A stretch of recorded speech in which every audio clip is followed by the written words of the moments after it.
Hello' everyone, welcome back to my mini vlog. আজি আমাৰ অৰুণাচলত দ্বিতীয়টো দিন। আজি আমি চেৰগাঁৱৰ পৰা ৰাতিপুৱাতে ওলাই বমডিলাৰ অভিমুখে যাত্ৰা আৰম্ভ কৰিলোঁ আৰু মাজতে এইখিনি জেগা পালোঁ। আজিৰ যাত্ৰাৰ এইটো আমাৰ প্ৰথমটো ষ্টপেজ।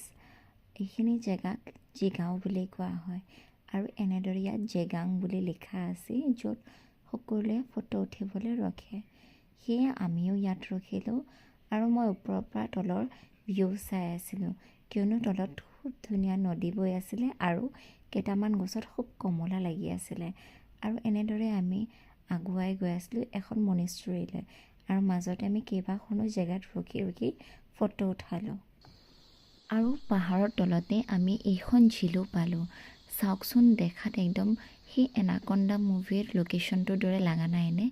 আৰু যিহেতু আমি ৰাতিপুৱা সোনকালে ওলাইছিলোঁ, সেয়ে আমাৰ চবৰে ভোক লাগিছিলে আৰু বাটতে এনেকুৱা সৰু এখন আমি হোটেল পোৱাত তাত ম'ম', মেগী আৰু ডিম বইল সকলোৱে খাই ল'লোঁ। পিছে মায়ে আকৌ নাখালে, কাৰণ মায়ে বাহিৰৰ চব জেগাতে খাব পচন্দ নকৰে। সেয়ে আমি বাকীবোৰে এনেদৰে আজি ব্ৰেকফাষ্টটো কৰিলোঁ। ফাইনেলি আমি আহি পাই গ'লোঁ মনিষ্ট্ৰীখনলৈ। নেক্সট ভিডিঅ'ত মনিষ্ট্ৰীটোত কি আছে সকলো ভালদৰে দেখাম আৰু ফুল ভ্লগ চাবলৈ মোৰ ইউটিউব চেনেলত ভিজিট কৰিব। Till then Tata.